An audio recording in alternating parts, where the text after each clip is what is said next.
오늘 우리가 읽은 24장은 그 이스라엘 백성들에 대한 하나님의 심판의 말씀이 나온 마지막 장이면서 또 이 말씀은 남왕국 유다의 여호야긴 왕이 사로잡히고 아홉째 해 열째 달 열째 날 곧 BC 588년 1월 15일에 에스겔에게 임한 말씀입니다.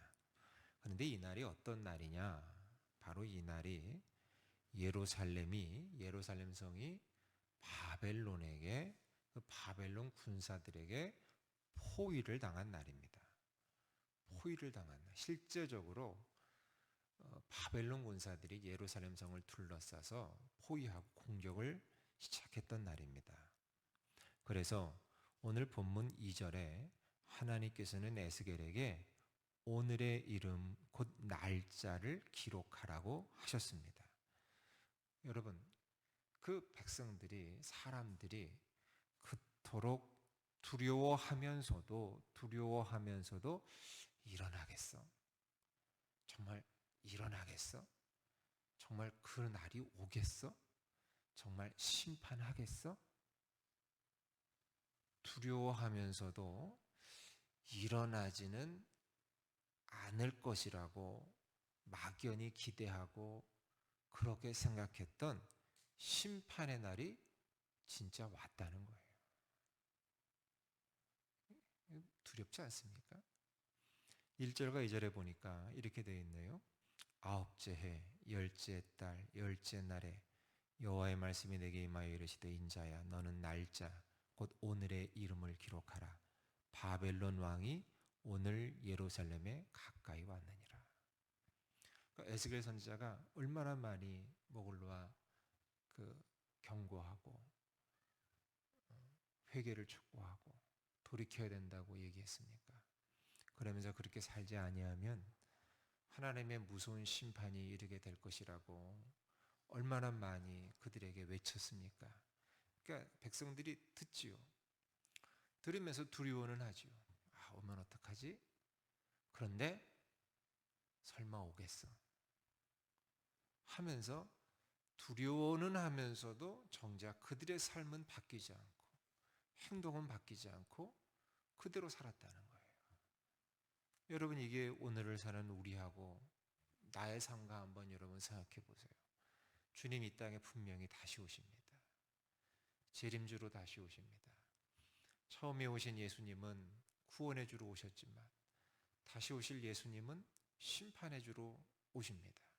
그 심판은 이 땅에서 하나님 말씀을 순종하고 하나님만 사랑하고 말씀대로 순결하게 살았던 사람들에게는 그야말로 가장 기쁜 날이고 복된 날이 되겠지만, 그러나 말씀대로 살지 아니하고 하나님보다 더 사랑하는 것이 많게 그렇게 살았던 사람들에게는 당연히 그날은 무서운 저주의 날이 되겠죠. 우리는 그날이 올 것을 알긴 압니다만 정말 그날이 오겠어 라고 하는 막연한 마음을 갖고 마치 그날이 오지 않을 것처럼 살아가고 있는 것은 아니냐는 거예요. 그런데 그날이 오더라는 겁니다. 실제로 그날이 와서 바벨론 군사들에 의해서 예루살렘 성이 포위당하고 공격을 당하기 시작했다는 거예요. 여러분 기억하십시오. 그날은 반드시 옵니다. 반드시 와요. 이걸 우리가 잊고 살기 때문에 엉망으로 사는 거예요. 예수 믿는 사람이 예수 믿는 사람답게 살지 못하고 교회 다니는 사람들이 오히려 세상 사람들만도 못하게 사는 이유가 뭐겠습니까? 이 날이 올 것을 믿지 않는 거예요. 생각하지 않는 거예요. 망각하는 거예요.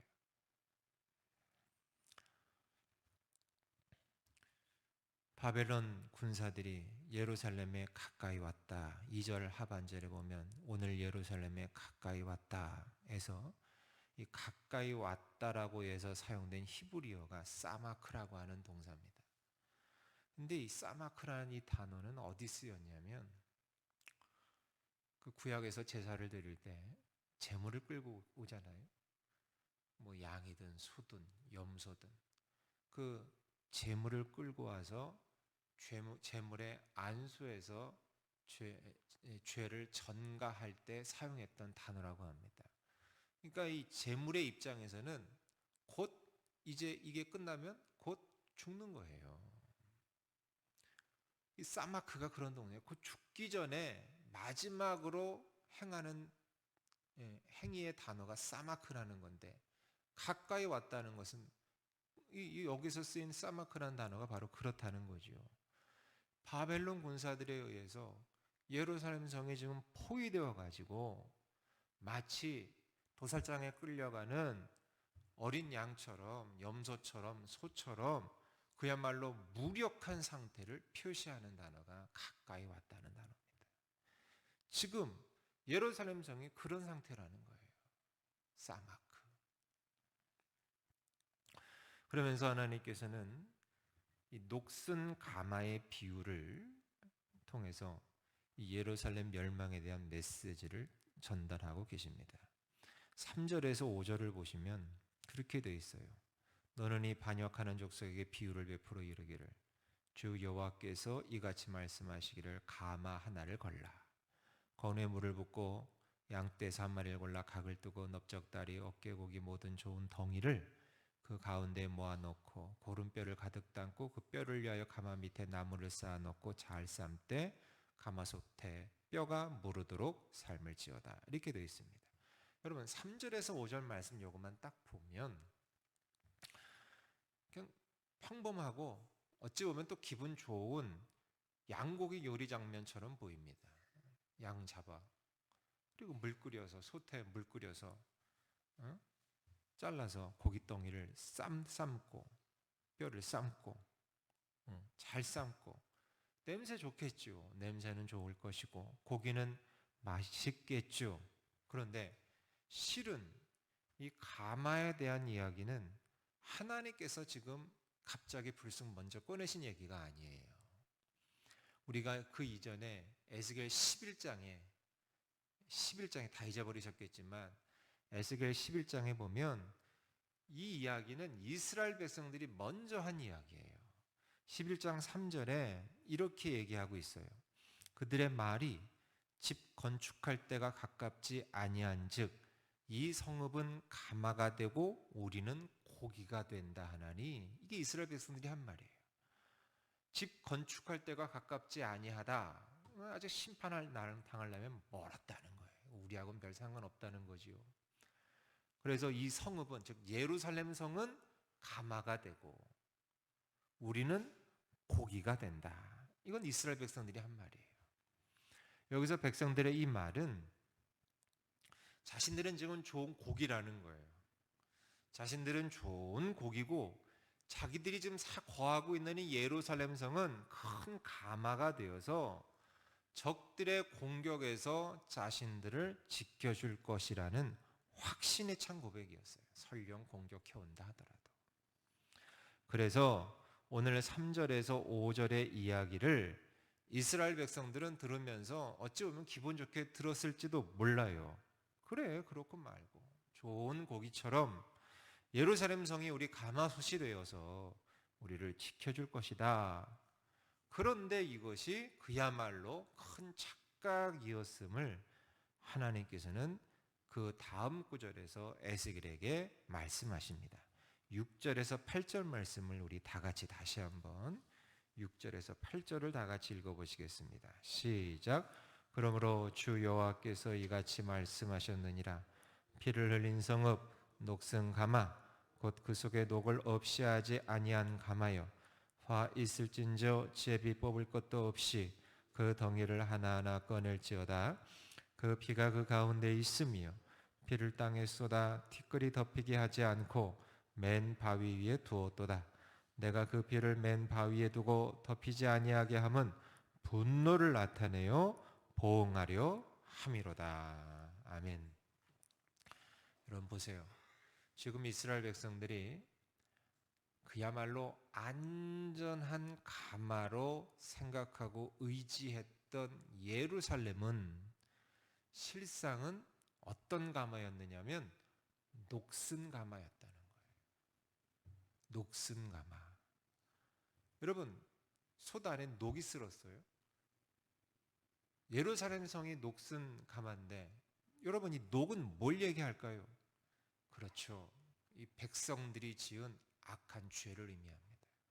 그럼 악한 죄는 구체적으로 뭘까요? 그렇죠. 하나님이 가장 싫어하시는 우상 숭배지요. 하나님보다 더 사랑하는 것, 그게 우상 아닙니까? 그 녹으로 지금 가득 차 있다는 거예요. 그리고 그 가만에 있는 고기들은 덩이마다 다 꺼내져 가지고 어떻게 된다? 포로로 끌려가게 된다는 거예요. 사랑하는 여러분, 우리 인생에도 다 이런 예루살렘 성이 있습니다. 내가 믿고 의지하고 여기는 안전해. 이거면 됐다. 이거면 충분하다. 내가 믿고 의지하며 그야말로 신뢰하던 것. 우리들도 우리들의 예루살렘 성이 있습니다. 그런데 그것이 실상은 썩은 동아줄이었건만 그것도 알지 못한 채 거기에 내 인생을 걸고 하나님보다 더 의지하지 않고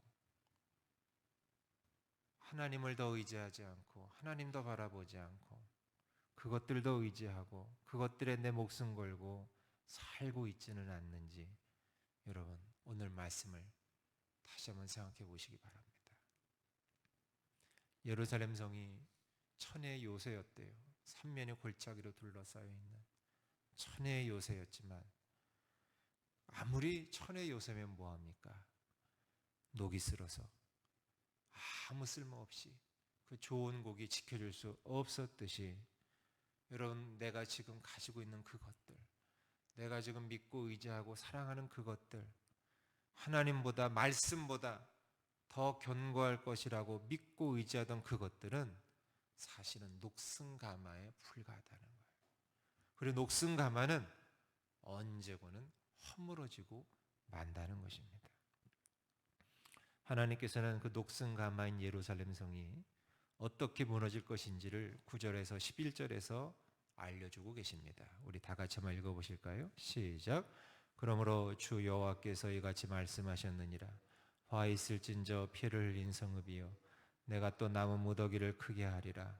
나무를 많이 쌓고 불을 피워 그 고기를 삶아 녹이고 국물을 졸이고 그 뼈를 태우고 가마가 빈 후에는 숯불 위에 놓아 뜨겁게 하며 그 가마에 놋을 달궈서 그 속에 더러운 것을 녹게 하며 녹이 소멸되게 하리라. 아멘. 여러분, 예루살렘 성벽을 둘러싼 이 바벨론 군사들은 토성을 쌓고 1년 6개월간 압박을 했대요. 1년 6개월을 꽁꽁 포위했던 거예요. 예루살렘 성을. 그러니까 성 안에 있는 사람들은 어떤 일이 벌어질까요? 먹을 게 없는 거예요. 1년 6개월을 포위당해서 꼼짝을 못하니까 굶어 죽을 지경에 처한 거예요. 마치 지금 읽은 가마 안에 들어있던 고기가 불을 계속 떼니까 녹여지고 졸여지고 뼈까지 검게 태워져서 바삭 가루가 되듯이 그렇게 그냥 바싹 태워지듯이 이스라엘 백성들이 고난과 배고픔으로 그렇게 지금 고난을 당하게 된다는 것입니다. 그리고 하나님께서는 이스라엘 백성들이 포로로 끌려가게 된 이후에도 이 무너진 예루살렘 성이 쉽게 회복되지 않을 것이다. 회복의 때가 오기까지 그야말로 도리에 돌 하나 남지 않고 황폐하게 될 것임을 말씀하고 계십니다. 그리고 하나님께서는 이 일을 이루시기 위해 돌이키지도 아니하시고 아끼지도 아니하시고 뉘우치지도 아니하시고 속히 행하실 것이라고 그 다음엔 얘기하고 계십니다. 무슨 얘기예요? 그만큼 오래 참으시고 기회를 계속 주셨는데도 여전히 돌이키지 아니하고 회개하지 아니하고 말씀대로 살지 아니하고 우상을 더 사랑했던 이 백성들을 향한 분노가 크셨음을 얘기하고 있습니다. 말씀을 맺겠습니다. 여러분, 이 자리에 계신 여러분, 우리 모두 내가 지금 그토록 사랑하고 의지하고 신뢰하는 나의 예루살렘 성, 근데 그것이 실상은 녹슨 가마였음을 여러분 기억하시고, 이제는 그런 모든 것들 내려놓고, 주님 앞에 내려놓고 오직 하나님만 사랑하시고, 그리고 말씀대로 살기 위해 최소한도 몸부림치시면서 오늘 하루 승리하시는 저와 여러분 되시길 주의 이름으로 축원합니다. 기도하겠습니다. 하나님,